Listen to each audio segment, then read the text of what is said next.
Alhamdulillahi Rabbil Alamin. Wassalatu wassalamu ala rasulina Muhammad wa ala alihi wa ashabi ajma'in. Falënderimet dhe lavdërimet i takojnë madhërisë Allahut subhanahu wa ta'ala. Përshëndetjet dhe salavatet i dërgojmë shpirtët të nderuar Muhammad sallallahu ta'ala alaihi wasallam. Çdo emision ka kuptimin apo domethënien e vet, ashtu që në fillim i takon dhe është e radhës që gjithmonë t'ju përgëzojmë për emisionet të tilla, emisionet fetare, të cilët bëhen nëpërmjet TV në gjuhën shqipe, mirë po paraprakisht inkuarojmë gjithë ata të tjerë të cilët duhet dhe duhen të bëjnë një gjë të tillë, gjithmonë të përmbajnë në atë të cilën na mëson Kur'ani dhe Suneti i pejgamberit alayhis salatu wassalam. Normalisht se ligjërata apo fjalën për të cilën do të themi sot është fjala e durimit. Do të thotë elementi kryesor apo baza kryesore për të cilën na ka përmend Allahu subhanahu wa taala dhe për të cilën do të themi që në fillim fjalën e Allahut. Allahu në Kur'an përmend dhe thotë në suratul Baqara, inna Allaha ma'as sabirin. Allahu është me durimtarët.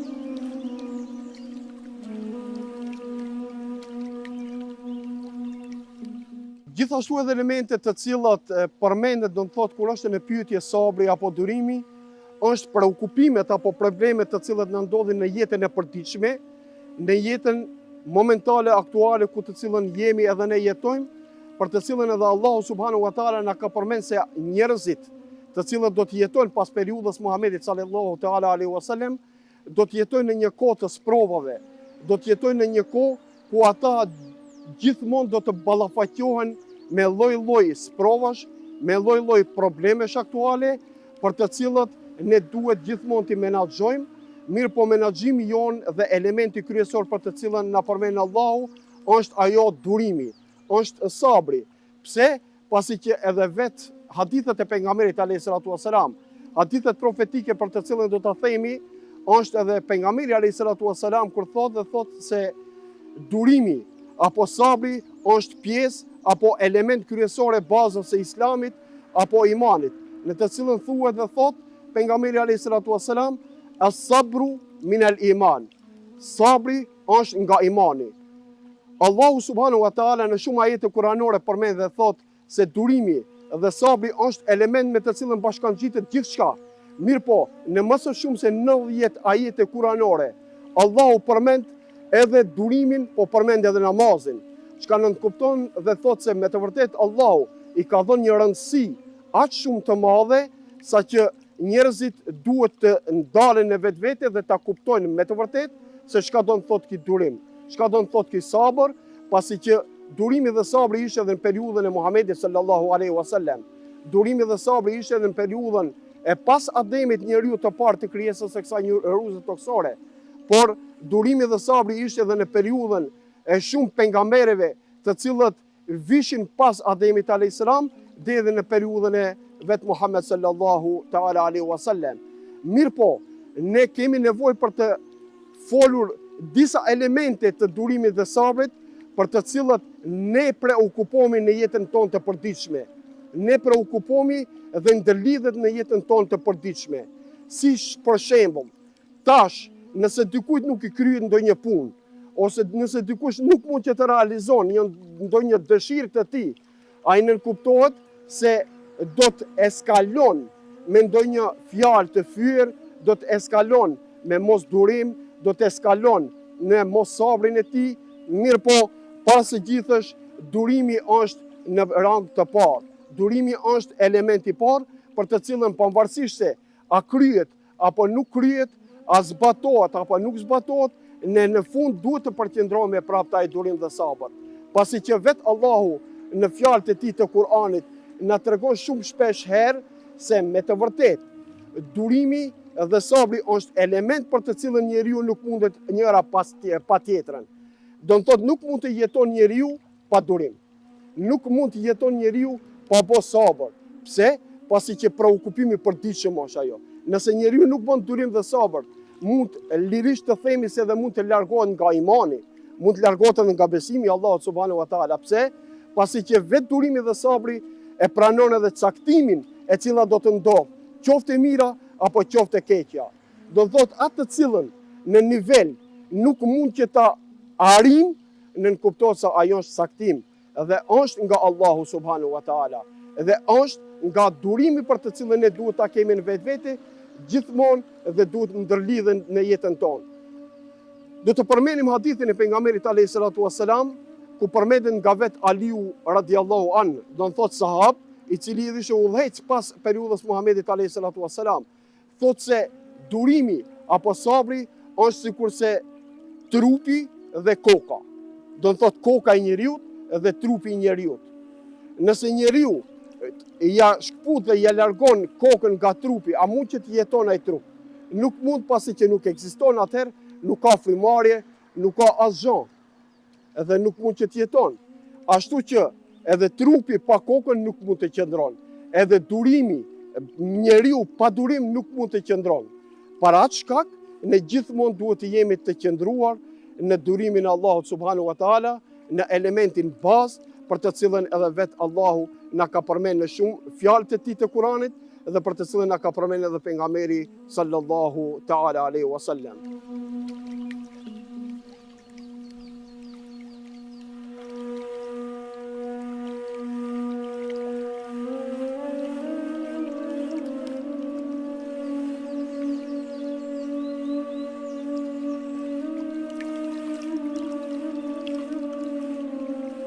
Elementi tjetër të cilën duhet ta përmendim është edhe fjala e Allahut të madhëruar, ku përmend dhe thotë në Kur'an, po në suratul Baqara, kur thotë وَلَنَبْلُوَنَّكُمْ بِشَيْءٍ مِنَ الْخَوْفِ وَالْجُوعِ وَنَقْصٍ مِنَ الْأَمْوَالِ وَالْأَنْفُسِ وَالثَّمَرَاتِ وَبَشِّرِ الصَّابِرِينَ.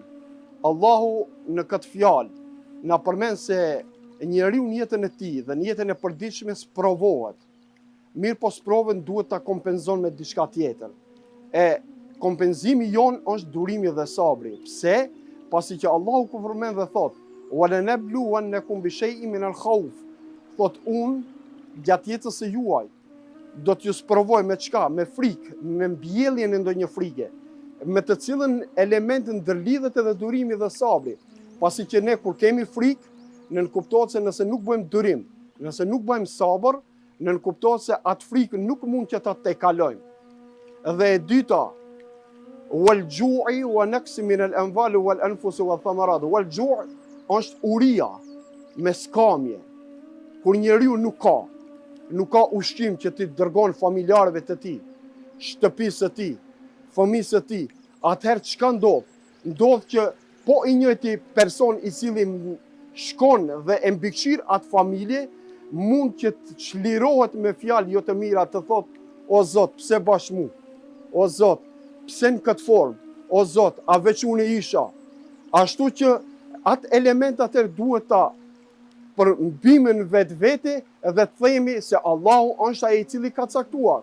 Edhe elementi i tjetër cila është me sprov nga marrja e ndonjë antarit të dashur, ndonjë antarit të familjes, do të thotë Allahu ka dhuruar gjithçka. Mirë po Allahu është ai i cili prap merr. Allahu është ai i cili prap cakton se kur përfundon jeta, a do të jetë fëmia, a do të jetë prindri të dashurit e tu, a do të jetë nona, a do një prej të afërmit, shoqëria dhe ashtu me radhë. Po sidoqoftë, ne çka? Wa bashshiri sabirin. Allahu thot, myshde, përgëzoj, bashir, përgëzoj durimtarët, sabërlit. Shka nën kupton se Allahu neve na mëson që të jetojmë me atë edukatën e durimit. Allahu na mëson që pas gjitha sprovave ti te kaloj me çka? Me durim. Pasi që vet Ibn Taymija radiallahu anhu përmend dhe thotë në një hadith të pejgamberit alayhis salatu wassalam, ku përmend dhe thotë se njeriu jeton me sabër, apo jeta e përditshme e njeriu është durimi, është sabri. Do të thotë njeriu nuk mund të jeton dhe nuk mund ta mendon veten pa durim dhe pa sabër. Njeriu nuk mund të jeton as këtu, as në familje, pas kudo qoftë që të shkon, pa pas durime dhe sabër. Në qoftë se mirët rrugë për të shkuar dhe udhëtuar dikon, a do të shkojmë në medzëtim apo do të shkojmë duke bërë durim dhe sabër? Nën kuptohet se radha e parë është që të realizohet durimi, të realizohet sabri në vetvete, edhe të përkushtohemi asaj me të cilën duhet bëmë durim dhe sabër. Pse? Pasi që në rrugë mund që të hasim në lloj-lloj vështirësia. Në rrugë mund që të hasim në lloj-lloj sende të cilat nuk i mund t'i mendojmë dhe nuk i kemi menduar. Por, sidoqoftë ai durimi dhe sabri për të cilën jemi përgatitur, që në radhë të parë para fillimit e kemi thënë fjalën Bismillah në emrin e Allahut, mëshiruesit, mëshirbërësit, edhe kemi marrë rrugë, edhe kemi udhëtuar, edhe e kemi forcuar imanin ton, e kemi forcuar atë durim edhe atë sabër të cilën na ka mësuar edhe na ka edukuar Muhammed sallallahu alaihi wasallam. Pejgamberi alayhi salatu wasalam veçanërisht ka pas disa shembuj të cilët gjithmonë në shumë beteja njerëzit, ushtarët e tij, të afërmit e tij, i edukonte dhe i mësonte në durim dhe sabër. Para se që të futeshin në për beteja, para se që të futeshin në për hapje të islamit dhe ashtu me radhë, ai në radhë të parë i mësonte që ju duhet të bëni durim dhe duhet të bëni sabër. Pse? Pasi që tash ne momentalisht, aktualisht jemi pakic, pasi që Allahu caktimin e ka bërë që të jemi në atë formë dhe në atë mënyrë. Mirë po, gjithmonë kur shkosh dhe ti drejtohesh dikujt për diçka, në realitet sidomos për islam, ne kuptohet atëherë ai mund që të fyen, mund që të dhuron thot lloj-lloj fjalë, por sidoqoftë ne kur përkushtohemi durimin ton, në sabrin ton, atëherë mund që ta përfitojmë gjithçka çka është para neve.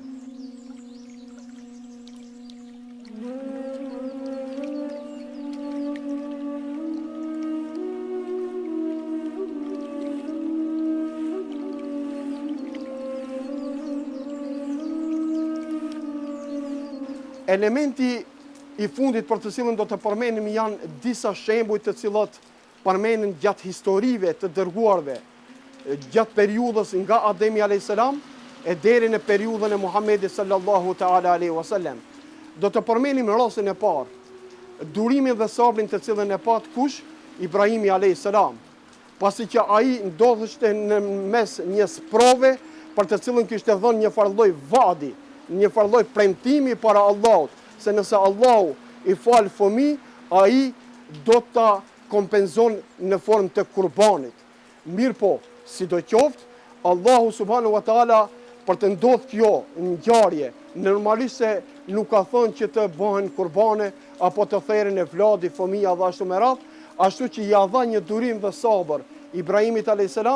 dhe ja kompenzoi me çka? Me therrje të një kafshe. Mirë po, përderisa erdhi deri te ajo, Ibrahimi a.s. u dash gjithmonë që të jetë në durim, të jetë në sabër, edhe gjithmonë të përkushtohet durimit para sprovës të cilën ja dhuroi Allahu subhanahu wa taala. Shembulli i ditë, do ta marrim si shembull edhe Jusufin a.s. Jusufi a.s. me bukurinë e tij të veçantë të cilën ja kishte dhuruar Allahu subhanahu wa taala. Me atë veçori dhe atë bukuri të cilën e kishte prej të gjithë familjarëve të tij, nga të gjithë vëllezërit e tyre të cilat i kishte, ata ç'bën? Të gjithë ata vëllezër vendosen që ta zhdukin Jusufin a.s. me vetmin qëllim se ai ishte në përparësi dhe në epërsi nga të gjithë ata vëllezërit e tjerë. Mirë po, pas sprovës të cilat i ndodhi vetë Jusufit a.s. në përfundim, prap ai pat durimin dhe pat sabrin para Allahut, që ai gjithmonë të luteshte për vëllezërit e tyre, të luteshte për të tjerë, se sidoqoftë durimi dhe sabri ishte ajo të cilën e shpëtoi po ashtu edhe Jusufin a.s. Se në qoftë se nuk ishte bërë sabër dhe durim, ne kuptohet se do të ndodhin edhe sprove të tjera. Shembulli i tretë do të marrim edhe Ejubin a.s. Ejubi a.s. gjatë periudhës jetës së tij, shumë vjeçare, i pat gjitha të mirat, pat lumturi, pat shumë fëmijë, pat pasuri, pat gjithçka për të cilën ja kishte dhuruar Allahu subhanahu wa taala. Mirë po sprova për të cilën ja dha Allahu, cila ishte? Ishte sprovë me të cilën duheshte ta ndron patjetër dhe ta shndron në durim. Pse? Pasi që shëndeti i vetë Ejubit a.s. u zhduk, u humbi totalisht. fëmijë të cilët i pa gjithë, Allahu caktoi dhe vendosi që t'ja merr të gjithë. Pasurinë të cilën e kishte Ejubi a.s. vendosi që t'ja merr të gjithë. Do të thotë Ejubi a.s. mbet pa shëndet, mbet pa pasuri dhe mbet pa asnjë fëmijë. Por çka tha Ejubi a.s. Kur e pyetën të tjerë se në çka bazohesh, në çka përqendrohesh, Ejubi a.s. përgjigja e vetme e tij ishte në durimin dhe sabrin e Allahut. Në durimin e Allahut, pasi që ai është ai prej atyre i cili më dhuroi, ai i cili më merr, ai i cili më dha këtë pasuri, ai caktoi që të më merr, ai vendosi të më jep këtë shëndet të fortë, mirë po ai caktoi dhe më mua. Ashtu që pas shumë një kohë të shkurt, pasi që pat vetë Ejubi a.s. durim dhe sabër, nënkuptohet që Allahu pas atij durimi të cilën e bëri, caktoi dhe vendosi ja ktheu pasurinë, ja ktheu shëndetin në radhë të parë dhe ishte edhe më i shëndetshëm se sa që ishte në rini. Ja ktheu pasurinë edhe 2 fish më tepër se sa që e kishte në të kaluarën. Ja ktheu fëmijët edhe më shumë 2 fish se sa të cilët i kishte. Do të thotë kjo ishte sabri i Ejubit a.s. Kjo ishte durimi i Ejubit a.s. ndaj Allahut. Dhe Allahu shpërbleu në formën më të mirë ashtu siç din Allahu dhe askush tjetër. Edhe në fund do të përmenin shembullin e Muhammed sallallahu ta'ala alaihi wasallam, pasi që fundja e fundit ai është edhe jorneku i gjithë besimtarëve. Është mësuesi dhe edukatori i gjithë besimtarëve. Është ai i cili e vulosi Islamin. Është ai i cili na dha shembull. Është ai i cili ka thënë, ka pëlqyer edhe ka vepruar mbas gjithë atyre sthënjeve, veprave dhe pëlqimeve të cilat ka qenë i kënaqur Allahu subhanahu wa taala. Ka qenë i kënaqur Allahu me veprat e tij, me pëlqimet e tij dhe me thënjet e tij. Ashtu që gjithmonë ne, jo xhallart, por gjithë Islami bazohet mbas haditheve të pejgamberit alayhis salatu wasalam, se jo rastësisht se burimet kryesore dhe elementet kryesore të Islamit, cilat janë Kurani, libra e shenjtë e Allahut dhe sunetet e pejgamberit alayhis salatu wasalam apo hadithet e pejgamberit alayhis salatu wasalam. Dhe ne gjithmonë bazohemi në këto 2 argumente. Ku nuk ka argument të Kuranit dhe sunetit, atë nën kuptojmë se shkojnë bazë të ixhmait, kijasit dhe ashtu me radhë. Burimeve të tjera, burimeve të cilat gjithmonë ne duhet i përmbajemi atyre rregullave. Mirë po, Kurani dhe suneti janë elemente kryesore. Pejgamberi sallallahu alaihi wasallam nuk duhet të harrojmë se kur veç ju dhurua dhe ju dha që të përhap Islamin dhe ju mundsua nga ana e Allahut që si pejgamber gjithmonë shkon mbas asaj Kur'anit dhe fjalëve të Allahut, nën kuptohet se pat edhe sprovat e tij për të cilët gjithë jeta e tij ishte në durim. Nga linja deri në përfundim të jetës së tij, pejgamberi alayhis salatu wasalam ka pas durimin e tij. Pse? Jeta e parë ishte sprova me të cilën ishte pa prindrit e tij. Jeta në të cilën gjithmonë ballafaqohej pa prindrit e tij. Jeta në të cilën ballafaqohej pejgamberi alayhis salatu wasalam ishte ajo të cilën gjithmonë trashëgimtarët e pejgamberit alayhis salatu wasalam ishin ata të cilët thonë edhe dietarët. Pse? El ulema warathatul anbiya. Dietarët janë zavendës dhe trashëgimtarët e pejgamberit sallallahu ta'ala alaihi wasallam. Andaj, pejgamberi alayhis salatu wasalam gjatë asaj periudhe për të cilën gjindeshë nga fillimi deri në ardhjen si pejgamber, Muhamedi alayhis salatu wasalam kishte lloj-lloj sprove. Mirë po, me sprovën e parë të cilën i ndodhi ishte sprova dhe durimi të cilën gjithmonë duheshte ta bën, ishte ajo për përhapjen e Islamit. Për atë të cilën gjithmonë edhe pejgamberi alayhis salatu wasalam na këshillonte edhe neve, na udhëzonte edhe neve se çka në realitet duhet të bënim. Shembulli konkret, pejgamberi alayhis salatu wasalam, pas asaj të cilën ju dhurua pejgamberlloku, domethënë si i dërguar i Allahut, nën kuptohet se vendalit Mekas, pasi që ai ishte Mekas, i lindur në Mekë. Ata çmos bënën që ta largojnë nga ai vend, ato çmos bënën që ta largojnë që mos përhapet Islami, edhe pse pejgamberi alayhis salatu wasalam do ta përmendim pak më vonë se çka në realitet tha për këto Mekas. Çka në realitet thonte për ata bashkëjetas të vetë në të cilën jetoi dhe lindi. Pasi që periudha pejgamberit sallallahu alajhi wasallam ishte periudhë Mekase dhe Medinase, dhe sprovat i kishte po në Mekë edhe në Medinë. Mirë po, sprovat më të mëdha për të cilët duheshte të bën durim ishin në Mekë. Pejgamberi alayhis salatu wasalam vendosin që ta largojnë nga Mekja për në vend tjetër. Mirë po, në vendin tjetër ku duheshte të largohet apo të bën shpërngulje ishte Taif, vendi me të cilën ishte shumë guralec, ishte vend shkretir, vend ketë kodrash, vend ku nuk banon të askush. Edhe pejgamberi alayhis salam me largimin nga ai vend, atëherë u ballafaqua edhe me disa sakrificat e veta për të cilat bëni durim. Çka? Me gjakderdhje. Me gjakderdhje të cilën e lënduan në këmbë dhe në trup. Mirë po, sidoqoftë pejgamberi alayhis salam, si dërguari ynë dhe i dërguari gjithë besimtarëve, ai prapë bëni durim, prapë bëri sabër, pasi që kur ndodhi rasti i tillë, atëherë Allahu i dha drejtën që të lutet pejgamberi alayhis salam te Allahu, dhe nëse vendos dhe nëse thot pejgamberi alayhis salam që të largohen dhe të pastrohet gjitha e popullat, atëherë pejgamberi do të çon dënim, Allahu do të çon dënimin e tij ndaj atij popullatës. Mirë po, pejgamberi alayhis salam të nderuar vëllezër, të nderuar motra, çka na tha? Ai na mësoi neve në radhë të parë se ishte shembull nga Allahu subhanahu wa taala. Ishte inspirim nga Allahu subhanahu wa taala. Në ato momente pejgamberi alayhis salam tha: "O Allah, o Zoti ynë, o krijuesi dhe i gjithëmëshirshmi, udhëzoje këtë popull, mbarsoje këtë popull, pasi që kjo është për iman, kjo është për besimin tim. Durimi është sakrifica jeme për të cilën e kam marrë mbi shpatullat e mia, për të cilën e kam marrë atë barë si i dërguari yt."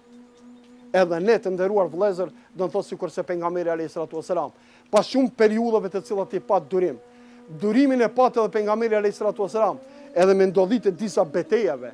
Mirë po, kur Allahu vendosi dhe caktoi që t'ja çon ndihmën, Allahut ju lut me një dua dhe lutje. Inne ed'a hiya ibade. Me të vërtet duaja dhe lutjet ishin ibadet. Do me thonë, duaja dhe lutjet janë adhurim, janë ibadetet e Allahut. Të mos mendojmë se ibadet dhe lutjet çka janë vetëm se namazi. Namazi është përkushtim, obligim i detyrueshëm i çdo personit, i çdo robrit, për të cilën nuk kemi largim dhe për të cilën çdo kush e ka patjetër që t'i kryen ato dhe t'i zbaton.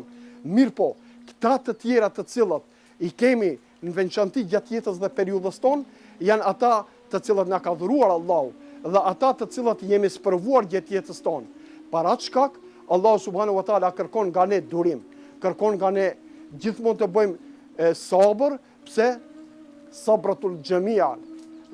Allahu subhanahu wa taala dhe pejgamberi alayhis salam thotë se sabri është bukuri natyrale. Bukuri si për të futur në xhenet. Edhe jo rastësisht kemi argumente se Allahu në një pjesë të derës së xhenetit, gjithë ata durimtarët ku do të futen dhe kanë bërë sabër, nënkuptohet se kur çelin dyert dhe kur çelet dera atij xhenetit, do të thotë urdhnoni ju durimtarët. Urdhnoni ju të cilët keni bërë sabër. Sabri është gjoja e madhe të nderuar vëllezër. Durimi është gjoja e madhe, pa të cilën njeriu nuk mund ta mendon vetveten, pa të cilën njeriu gjithmonë nuk mund ta mendon se si do të jeton. Se në qoftë se ne nuk bëjmë paraprakisht durim dhe sabër, ne kuptohet se atëherë edhe nuk mund ta kontrollojmë jetën tonë. Pse? Se ndodhit e fundit të cilat na ndodhin tash, të themi shtetin tonë, të themi po ashtu edhe në për shtetet e huaja. Nga gjitha anët e gjitha botës po shohim se si Islami luftohet me çka? Me lloj-lloj metoda të lloj-llojshme nga gjithkush kundërshtar i Islamit, apo çka më e keqe nga islamofobat. Kur gjithkush i thot se kjo është kjo apo kjo është ajo dhe askush nuk thot se fundja e fundit. Inne dine indallahi l-Islam, me të vërtet feja Allahut është Islami. Dhe nuk ka gjatë tjetër por Islami. Nëse nuk i përkushtohemi dinit Allahut, nëse nuk i përkushtohemi asaj të cilën na ka dhuruar Allahu Kur'anin, atëherë nënkuptohet se ne veç largohemi nga rruga e Allahut dhe në vend të shkojmë drejt, atëherë do të shkojmë mbrapsht. Ashtu që nga mos durimi ne dimë edhe historia të tjera se si Faraoni, se si Ebu Xheli, se si dikush tjetër përfunduan, ndërsa gjithë ata të cilët patën durim dhe sabër, si ishte përfundimi i atyre. Andaj, të nderuar vëllezër, të nderuara motra, gjithë në fund, i lutemi Allahut të madhëruar që Allahu të na jep durim dhe sabër në jetën tonë të përditshme. Në jetën tonë të përditshme, pse e them këtë fjalë? Pasi që kemi probleme në familje, kemi probleme jashtë derës kopesh shtëpisë tonë, jashtë shtëpisë, kemi probleme në për punët ku punojmë, kemi probleme në shtetin tonë, po kemi probleme në gjithë globin të gjithë besimtarët musliman, pasi e gjithë lufta e gjithë ajo kundërshtim është kundërshtim ndaj Islamit, e gjithë lufta e cila bëhet në luftë kundra Islamit dhe asesi mos mendojmë se bën luftra të tjera pos asaj që të dobësohet imani, që të dobësohet Islami, edhe të na humb neve durimi, të na humb neve sabri. Se nëse nuk kemi durim dhe nëse nuk kemi sabër, atëherë çka duhet të ndodh? Duhet të ndodhë edhe lufta e tretë botërore ndoshta. Pse? Pasi që në tana anë të botës është duke u kundërshtuar Islami. Të mos them është luftuar se ndoshta si term mund të keq kuptohet, por sidoqoftë ajo të cilën na kundërshtojnë në Islam, ne e kemi për kushtimin në dinin e Allahut, në durimin tonë, në atë të cilën na ka dhëruar Allahu subhanahu wa taala dhe lutim Allahun gjithë në fund që Allahu të gjithëve si besimtarë si musliman të na bashkon në fjalën dhe zinxhirin e pashkputur të fjalës wa'tasimu bihablillahi jami'an wa la tafarraqu wadhkuru ni'matallahi alaykum, në zinxhirin e pashkputur të zinxhirit të fjalës la ilaha illa Allah Muhammadur Rasulullah dhe inshallah gjithëve si besimtarë Allahu na tubon dhe na bashkon në Xhennetul Firdaus dhe në shpërblimet e tij më të mira. Walhamdulillahi Rabbil Alamin.